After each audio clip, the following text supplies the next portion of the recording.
ये मेरे सरकार के सुन्नत की महफिल है। मेरे मोहतरम और अजीज दोस्त, एक पैगाम आप लेकर जाए। पैगाम ये है कि जो आपके और मेरे आका है, ऐसा आका जमाने में किसी का नहीं है। ये सबसे प्यारा आका है जिसको सारी दुनिया ने अदब के साथ नजर झुकाकर अजमत का लोहा माना है। और बल्कि एक साहब थे जो ईसाई धर्म के रहने वाले थे, अमेरिका का रहने वाला, ईसा अलैहिस्सलाम को मानने वाला, लेकिन वो जब आपके और हमारे आका की शान बयान करता है, वो क्या कहता है अपनी किताब के अंदर, जिसे दुनिया माइकल हार्ट के नाम से जानती है, जिसने एक किताब लिखा था जिसका नाम था D100, जिसमें उन्होंने दुनिया के 100 सबसे अच्छे लोगों का नाम दर्ज किया था। लेकिन आज आपको मैं बताना चाहता हूं कि हम मुसलमान हैं, हमें ये पता नहीं है कि हमारे आका की शान क्या है। हम मुसलमान हैं, हमें ये पता नहीं है कि हमारे आका की सीरत क्या है, हमें अपने आका से कितनी मोहब्बत करनी चाहिए। लेकिन एक गैर आपके और मेरे आका की तारीफ कर रहा है, आपके और मेरे आका की शान बता रहा है।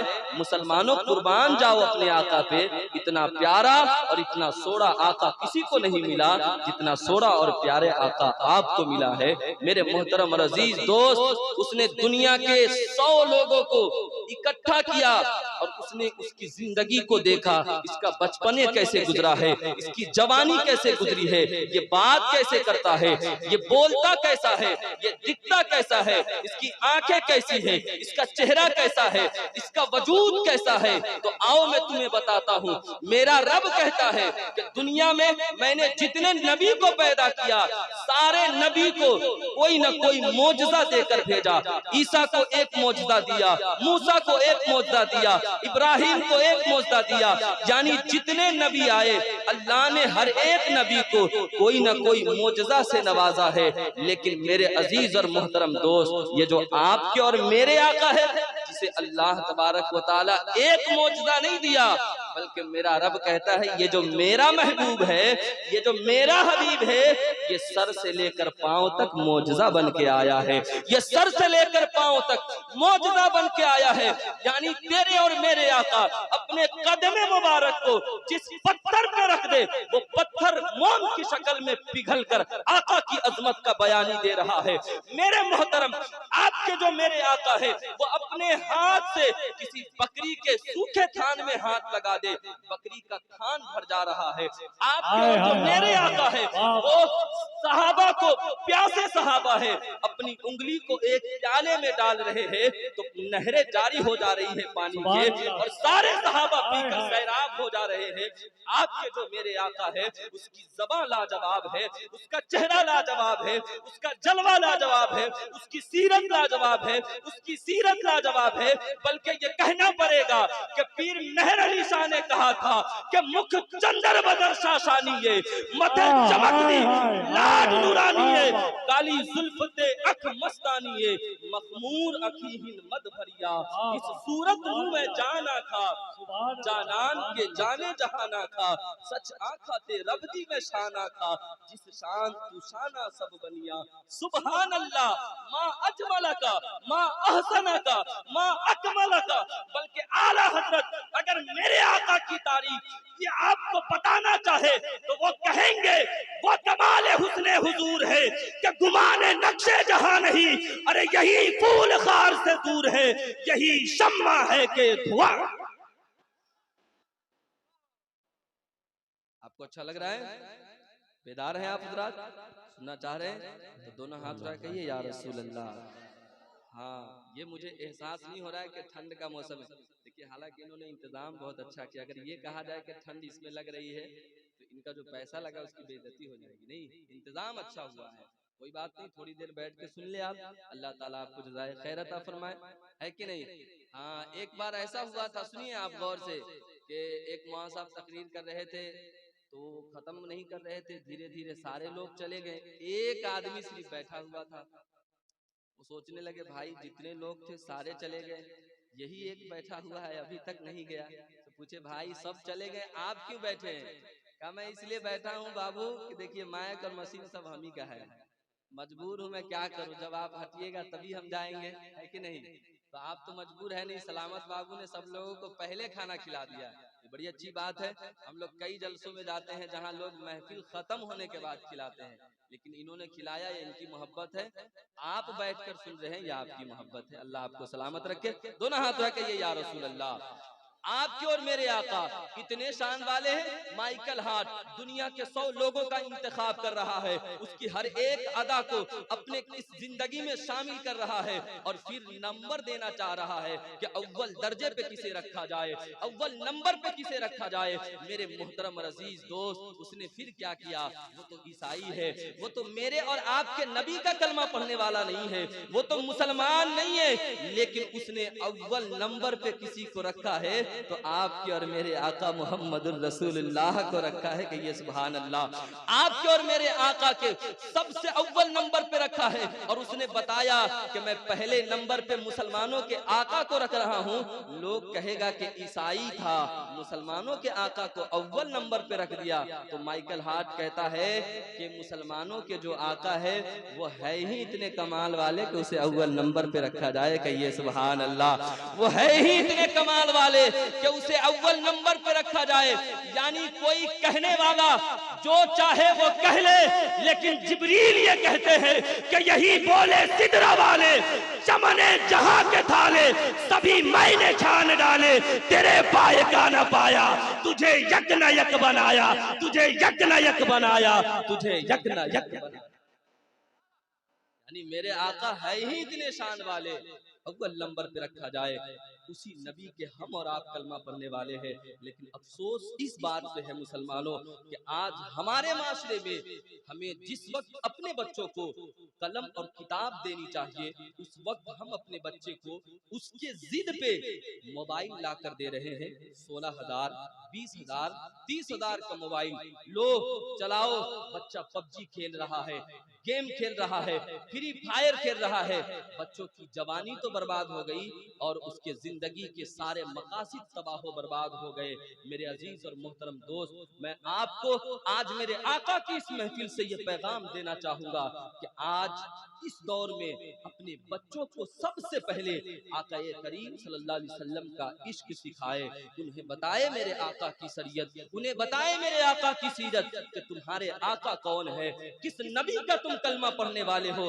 हादसा ये है हमारे और आपके साथ कि आज जिस बच्चे का निकाह हो रहा है, किसी महफिल में आलिम साहब निकाह पढ़ाने के लिए जाते हैं, बच्चा दूसरा कलमा भी सही से नहीं पढ़ पाता है, तीसरा कलमा भी सही से नहीं पढ़ पाता है। इतना बुरा हमारा हाल हो गया है, जबकि आपके और मेरे आका ने हमारे हर मुसलमान के लिए, मर्द और औरत के लिए इल्म दीन का सीखना फर्ज कर दिया था, लेकिन हम उसे सीख नहीं रहे हैं। हमने मोबाइल में अपनी जिंदगी को तबाह बर्बाद कर दिया। मकासिद और मंशा आपको बताने का यह है कि जिंदगी में एक अच्छे मकाम पे जाए, जिंदगी को इतना बेहतर बनाए, इतना बेहतर बनाए कि अगर आपको कोई हिलाना चाहे तो आपको हिला ना सके। मेरे मोहतरम, पैसे की ताकत से हम किसी का मुकाबला नहीं कर सकते हैं, गाड़ी से हम किसी का मुकाबला नहीं कर सकते हैं। हाँ, लेकिन अगर इल्म हमारे पास है और उस इल्म के साथ इश्क मुस्तफा हमारे साथ है, हम हर जगह कामयाब होते नजर आएंगे। अभी हजरत भाई ने कलाम पढ़ा था जिसको आप सुन रहे थे। मुमताज कादरी ने अखबार में खबर पढ़ा था कि किसी ने मेरे नबी के शान में गुस्ताखी की है। वो मुमताज कादरी एक लम्हे में जाकर उस जालिम का खात्मा कर देते हैं और खुद सूली पे चढ़ जाते हैं। मेरे मोहतरम, और आपको बताना चाहता हूँ, मुमताज कादरी तो दुनिया से चले गए, लेकिन उन्होंने जमाने को यह पैगाम दिया था कि सुनो ऐ लोगो, गाड़ी हो तेरे पास, बंगले हो तेरे पास, दौलत हो तेरे पास, सब कुछ हो, लेकिन मुस्तफा का इश्क नहीं है तेरे पास, तो ये तेरा सब होना बेकार है। लेकिन अगर मुस्तफा का इश्क तेरे पास है तो दौलत भी ना हो, पैसा भी ना हो, कपड़े भी ना हो, तो कोई बात नहीं है, बिलाल की सुन्नत को जिंदा कर लेना, क्योंकि कि नबी का बिलाल इतनी शान वाला था, इतनी शान वाला था कि चलते थे जमीन पे, जन्नत में उसके चलने की आहट मालूम पड़ती थी। रहते थे जमीन पे, लेकिन जन्नत से हूरे हजरत बिलाल को सलाम कर रही थी। दुनिया से तो चले गए, लेकिन मेरे अजीज और मुहतरम दोस्त, हजरत बिलाल ने यह पैगाम दिया था कि काले और गोरे में मुस्तफा का इश्क नहीं होता है, होंठ अच्छा होने से मुस्तफा का इश्क नहीं होता है, चेहरा अच्छा होने से मुस्तफा का इश्क नहीं होता है, बल्कि दिल अच्छा हो तो मुस्तफा का इश्क होता है। दिल अगर साफ हो तो मुस्तफा का इश्क होता है। और बिलाल ने यह पैगाम दिया था कि कह रहा है ये आफताबे फलक आसमां का हिलाल अच्छा है, बोले जिब्रील ये फरिश्तों से मुस्तफा का बिलाल अच्छा है, बोले जिब्रील ये फरिश्तों से मुस्तफा का बिलाल अच्छा है। मेरे मोहतरम और अजीज दोस्त, मुस्तफा का इश्क सबसे ज्यादा जरूरी है। मेरे मोहतरम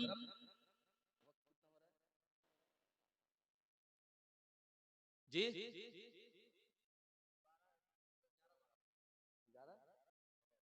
11:15 खत्म कर दिया जाए जी। कितना टाइम हो रहा है? 10 मिनट और बोला जाए कि सलाम कर दिया जाए जी। कोई दिक्कत नहीं, मैं जबरदस्ती तकरीर नहीं करता हूँ जी। कोई बात नहीं, मैं मेहनत से कर रहा हूँ, ऐसा थोड़ी है कि ऐसी तकरीर हो रही है, क्या है कि नहीं? हाँ, सुनना चाहते हैं तो सुनिए, जबरदस्ती नहीं। देखिए, इसलिए बुरा नहीं मानिएगा, मेरा ये मानना है कि मैं अपने आका का जिक्र अगर करूं तो कोई दिल से सुने, अगर ना सुने तो आपको गुनाह होगा। इग्नोर आप मेरे नबी के जिक्र को नहीं कर सकते, और दिल पे बोझ डालकर आप नहीं इसको सुन सकते हैं। क्योंकि नमाज के लिए भी ये हुक्म है कि अगर तुम्हें पेशाब लगा हो, अगर तुम्हें किसी चीज की हाजत हो, यानी तुमने वजू किया है और तुम्हारी घड़ी वजू खाने पे छूट गई है, और तुम्हें नमाज में ख्याल आए, तो पहले जाओ नियत तोड़ के घड़ी लेकर आओ, फिर नमाज पढ़ो। क्योंकि नमाज में खड़ा होने के लिए आपका दिल दिमाग हर एक चीज हाजिर होना चाहिए। ऐसा नहीं है कि आप अपने जिस्म को हाजिर करके नियत बांध लिया है और आपका जहन घड़ी के पास जा रहा है। ऐसा नहीं है कि आपने नियत बांध लिया है और आपकी नजरें घड़ी के पास जा रही हो कि वक्त कितना हो रहा है। तो ऐसी नमाज पढ़ने से बेहतर है कि आप मस्जिद ना जाए, नमाज आपकी नहीं होगी। इसलिए नियत का दुरुस्त होना सबसे ज्यादा जरूरी है। ये मेरे नबी का जिक्र है, दिल से आप सुने। तकरीरें तो बहुत सारी होती है, आए दिन हम लोग 25 साल 35 साल 60 साल के हो गए, इतने उलमा तकरीर करके जा रहे हैं। हमें नहीं सुनना, हम नहीं सुनते हैं, नहीं अमल करना हम नहीं करते हैं। आज भी मैं तकरीर करके जाऊंगा तो कौन सी बड़ी बात है कि आप उस पर अमल कर लेंगे। इसलिए जबरदस्ती कोई चीज नहीं होनी चाहिए। मैं आ गया हूँ, आ गया, बस इतना काफी है। जो इनको खिदमत करनी होगी वो कर लेंगे। ऐसा नहीं है कि मैं कोई 35-50 हजार वाला मौलवी हूँ। मैं अपने नबी का जिक्र करने आया हूँ, खालिस नबी की बात करूंगा। बहुत सारे आजकल ऐसे लोग हैं इस स्टेज की भी दुनिया पे जो आते नबी का जिक्र करने के लिए, लेकिन बात अपने मतलब की करके चले जाते हैं, एक दूसरे को तंज कस के चले जाते हैं। मैं ये कहना चाहता हूँ, आपका अगर जाती मामला है तो आप उनसे स्टेज के नीचे बात कीजिए। ये मेंबरे रसूल है, यहाँ आप नबी का जिक्र करने आए हैं। कोई अपने घर की बात यहाँ नहीं कर सकता है, वो चाहे अपने वक्त का कितना बड़ा मुफ्ती हो, आलिम हो, चाहे कुछ भी हो। ये मेंबरे रसूल है, यहाँ सिर्फ मेरे नबी की बात होनी चाहिए, यहाँ सिर्फ हक बयानी होनी चाहिए। किसी पे तंज न कसा जाए, किसी के लिए कोई बात जुमला न कहा जाए। ये आपके लिए मैं नहीं कह रहा हूँ, इस नेटवर्क के जरिए से ये बात हमारे कौम तक पहुंचेगी। मैं उन्हें कहना चाहता हूँ कि मेंबरे रसूल को आज लोगों ने मजाक बना लिया है, और महफिल मिलाद को लोग आज रस्म समझ के करते हैं कि शादी होती है महफिल होनी चाहिए, मर गया कोई महफिल होनी चाहिए। नहीं, आप नहीं कीजिए, आपको गुनाह नहीं होगा, लेकिन अगर कीजिए आप तो दिल से कीजिए, आपको इसको बहुत ज्यादा सवाब मिलेगा। इसलिए दिल शामिल होना चाहिए। जब तक आपका दिल और जहन शामिल नहीं है, आपको एक रत्ती बराबर भी सवाब नहीं मिलने वाला है। सुने मेरे अजीज, 10 मिनट और आप सुन ले। मेरे आका करीम सल्लल्लाहु अलैहि वसल्लम सबसे ज्यादा हसीन है, सबसे ज्यादा खूबसूरत है, सबसे ज्यादा प्यारे हैं। मेरे आका करीम सल्लल्लाहु अलैहि वसल्लम की उम्र शरीफ 25 साल की है। आप देखे, इतने खूबसूरत, इतने प्यारे मेरे आका है कि अरब के बड़े बड़े घराने से मेरे आका के कदमों में रिश्ते आ रहे हैं। बड़े बड़े घराने की शहजादियां मेरे आका के निकाह में आने की ख्वाहिश रख रही है, लेकिन आपके और मेरे जो आका है 25 साल की मेरे आका की उम्र शरीफ है, लेकिन आपने अपना सबसे पहला निकाह किया तो 40 साल की बेवा औरत हजरत खदीजतुल कुबरा रदियल्लाहु ताला अन्हा से किया, जो कि 2 मरतबा बेवा हो चुकी थी। लेकिन मेरे मोहतरम, मैं आपको बताना ये चाहूंगा कि आज का जो नौजवान है वो ये सोचता है कि नहीं, जवान सिर्फ जवान लड़की से शादी कर सकता है। ऐसा नहीं है, जवान लड़का भी बेवा औरत से निकाह कर सकता है। ये मेरे आका की सुन्नत है। महफिल में तकरीर करने का मतलब ये है कि कुछ पैगाम आप लेकर जाए। आज के इस दौर में मेरे आका की अजमत पे लोग उंगलियां उठाते हैं, मेरे आका की शान में लोग गलत बातें कहते हैं। मैं उनसे यह कहना चाहता हूं और आपको बताना चाहता हूं कि 25 साल की उम्र मेरे आका की है, 40 साल की बेवा औरत से मेरे आका निकाह फरमा रहे हैं। 25 साल की उम्र मेरे आका की है, अब 25 साल से लेकर 53 साल तक मेरे आका किसी दूसरी औरत से निकाह नहीं कर रहे हैं। यानी एक बेवा औरत से आपने 40 साल की उम्र में निकाह किया है, जो कि हजरत अम्मा खदीजतुल कुबरा है, जो आपकी मेरी तमाम उम्मत की माँ है, जिनका 2 मरतबा निकाह हो चुका है। सबसे पहला निकाह मेरे आका कर रहे हैं।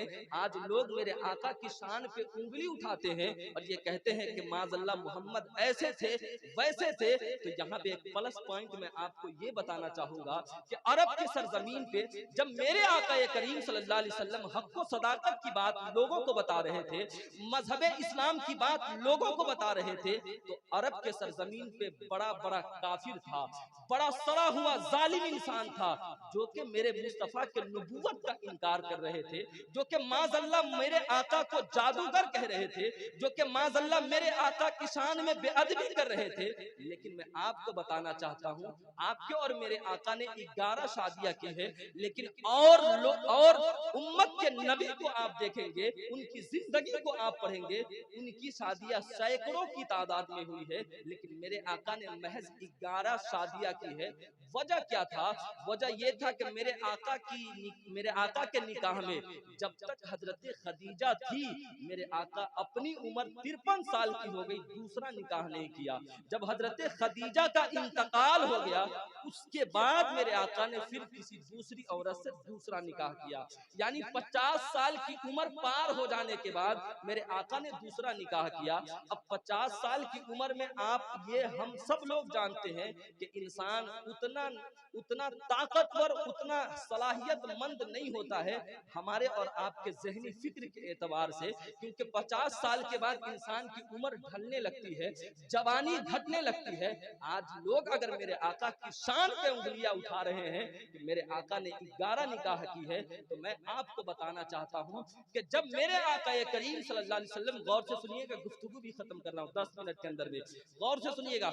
जब मेरे आका करीम सल्लल्लाहु अलैहि वसल्लम ने लोगों को ये बताया कि ऐ लोगों, औरत मारने की चीज नहीं है, औरत तुम्हारे पैर की जूती नहीं है, औरत खुदा की वो प्यारी मखलूक है जिसे सिर्फ और सिर्फ मोहब्बत की निगाह से देखा जाए, जिसे घर में पर्दे के साथ रखा जाए, जिसे इज्जत दिया जाए, क्योंकि औरत ही है जिसने इंसान को इंसान बनाया है। अगर औरत न होती तो इंसान इतना जंगली जानवर होता, इतना जंगली दरिंदा होता कि वो खुद अपने नाखून से अपने जिस्म को नोच डालता।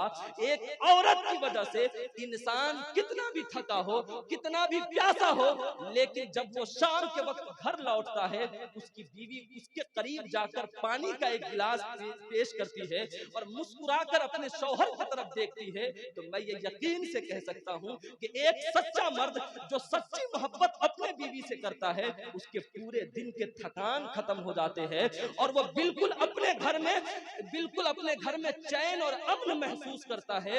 ये किसी और ने पैगाम नहीं दिया है, ये आपके और मेरे आका आमना के लाल ने पैगाम दिया है, यही मेरे आका ने बताया है। ये मेरे आका पैगाम अपने जमाने में मक्के के काफिरों को दे रहे थे, तो मक्के के काफिर इस बात को मानने के लिए तैयार नहीं हो रहे थे। गौर से सुनिएगा, तो मेरे आका करीम सल्लल्लाहु अलैहि वसल्लम ने कहा कि बेवा औरत से भी निकाह किया जा सकता है, उसे भी घर में लाया जा सकता है, उसे भी इज्जत दी जा सकती सकती है। मेरे मोहतरम और अजीज दोस्त, अरब का माहौल इतना गंदा था कि अगर किसी का शौहर मर जाता तो जिंदा उस औरत को उसके शौहर के चीते के साथ जला दिया जाता था।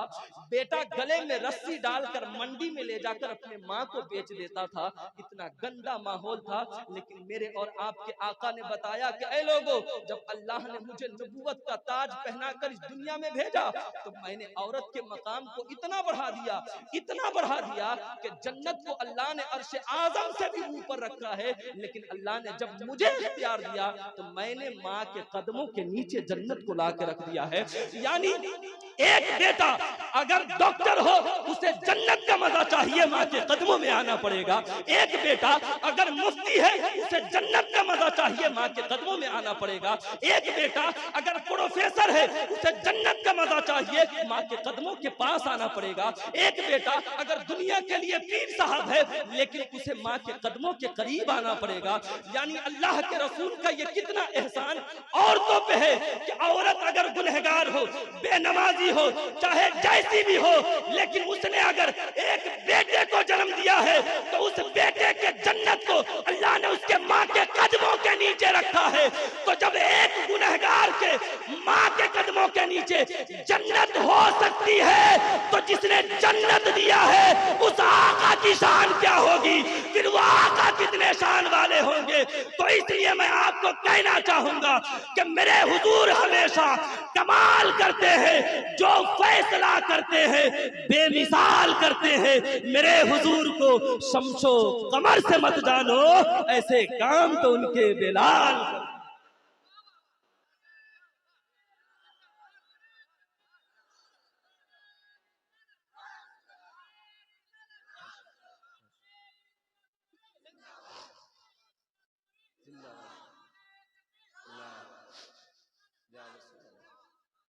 बल्कि एक शेर पढ़ के बताता हूँ, दिल लगा के सुनने आप हजरत।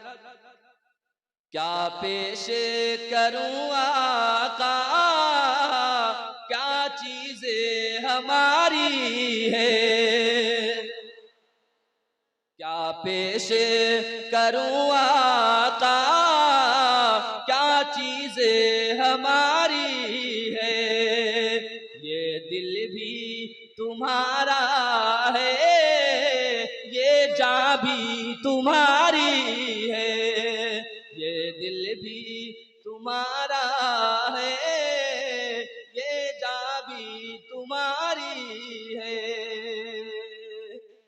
अपनी बात मुकम्मल करके गुफ्तगू खत्म कर रहा हूं। मेरे आका करीम सल्लल्लाहु अलैहि वसल्लम ने बताया मक्के के लोगों को कि ऐ लोगों, औरत मारने की चीज नहीं है। औरत अल्लाह की वो नेमत है, वो प्यारी मखलूक है जिसे अपने घर के अंदर रखा जाए। तो मक्के के जो काफिर थे वो मेरे आका के इस पैगाम को मानने से इनकार कर रहे थे। वो समझते थे कि औरत सिर्फ बाजार में नाचने वाली चीज है, यानी सिर्फ मुजरा करने वाली चीज है, जिसे पैसे दो, रात भर लाकर जो करना हो वो करो, फिर उसे भेज दो। लेकिन इज्जत का ताज औरत को किसी ने पहनाया है तो मेरे और आपके आका ने पहनाया है। मेरे आका ने उन बेवा औरतों से, याद रखिएगा, बेवा औरतों से मेरे आका ने निकाह फरमाया, फिर उसे अपने घर के अंदर लाया और फिर मेरे आका ने अपना नूरानी किरदार उन औरतों को बताया। तो बड़ा गौर से सुनिएगा, जब वो औरतें मेरे आका के निकाह में आने के बाद मेरे आका के घर के अंदर की जिंदगी को देख रही है, यानी मैं आपके सामने अभी तकरीर कर रहा हूँ, आपको ऐसा लग रहा होगा कि मैं बहुत अच्छा आदमी हूँ, लेकिन मैं अंदर क्या करता हूँ, मेरे अंदर के क्या मामलात है, इससे आप बेखबर है। यानी इस बात को वो अच्छे से जानेगा जो मेरी बीवी होगी, जो मेरी माँ होगी, जो मेरी बहन होगी। यानी जो औरत हमारे साथ सबसे ज्यादा रह रही है वो मेरे बारे में सबसे अच्छा बताएगी। यानी एक पीर साहब को अगर उसकी बीवी मानती है कि ये पीर साहब है तो पूरी दुनिया उसको पीर साहब से काट नहीं सकती है, क्योंकि पीर साहब कितनी तहज्जुद की नमाज पढ़ते हैं ये बीवी साहिबा बताएंगी। पीर साहब कितना हलाल का खाना अपने घर में ला रहे हैं ये बीवी साहिबा बताएगी। पीर साहब अपने बच्चों के साथ क्या मामला कर रहे हैं ये घर के औरतें बताएंगी। जब वो मक्के के काफिरों की औरतें जो बेवा हो चुकी थी वो मेरे आका के निकाह में आती है, मेरे आका के घर के अंदर अंदर के मामलात को देख रही है कि ये मुस्तफ़ा करीम है, ये बाहर मुस्तफ़ा करीम सच बोलते हैं, यानी इनको मैंने बाहर सच बोलते देखा है, ये मुस्तफ़ा तो बिल्कुल अच्छे हैं क्योंकि ये तो घर के अंदर भी सच बोल रहे हैं, ये आका तो बिल्कुल अच्छे हैं क्योंकि इनका जो लोगों से प्यार करने का मामला बाहर की जिंदगी में है, अंदर के मामले में भी बहुत अच्छा है, ये घर के अंधेरे में भी बहुत अच्छे हैं, उजाले में भी बहुत अच्छे हैं, ये बाहर में भी बहुत अच्छे हैं। तब वो औरतें जो मेरे आका की सीरत को देख रही है, अब वो अपने बाप के सामने जो मक्के का बड़ा जालिम है, नजर से नजर मिलाकर कहती है खबरदार हो जाओ, आज के बाद से मेरे आका मोहम्मद की शान में अगर गुस्ताखी करोगे जबान खींच ली जाएगी, आज के बाद से मेरे आका की शान में अगर एक लफ्ज भी बोलोगे तो तुम्हारी जबान खींच ली जाएगी। वो कहती है कि सुन, तू ये भूल जाना कि मैं तेरी बेटी हूँ, मैं तेरी बेटी बाद में हूँ, मोहम्मद का कलमा पढ़ के मोहम्मद का गुलाम पहले हो चुकी हूँ, अब जान की भी परवाह नहीं है। तो जो औरतें मेरे आका के निजी जिंदगी के बारे में मक्के के बड़े बड़े जालिम और काफिर को बता रही थी कि ये आका बाहर भी अच्छे हैं, अंदर भी अच्छे हैं, बाहर भी इनका मामला अच्छा है, घर के अंदर भी इनका मामला अच्छा है, यानी इनके जैसा अच्छा, सच्चा, सादिक, बेहतर दुनिया के अंदर हमने नहीं देखा है। तो मक्के का काफिर ये कहता था कि वाकई अगर मेरी बेटी मोहम्मद के सदाकत की बात कर रही है तो फिर मोहम्मद से अच्छा इस जमाने में कोई नहीं हो सकता है। यही मेरे आका का किरदार था कि मक्के की औरतों की बात सुनकर बड़े बड़े जालिम भी मेरे आका के कदमे नाज पे गिर के उनके दस्ते मुबारक पे कलमा पढ़ के मुसलमान हो गए, मजहब इस्लाम में दाखिल हो गए और मेरे आका की शान का लोहा माना है। ये मेरे आका की जिंदगी के कुछ पहलू थे जो मैंने आपके सामने रखा है। अल्लामा इकबाल कहते हैं कि मोहम्मद से वफा तूने तो हम तेरे हैं, ये जहां चीज है क्या लौहो कलम तेरे हैं, मोहम्मद की मोहब्बत दीने हक की शर्त अव्वल है, इसी में हो अगर खामी तो सब कुछ नामुकम्मल है।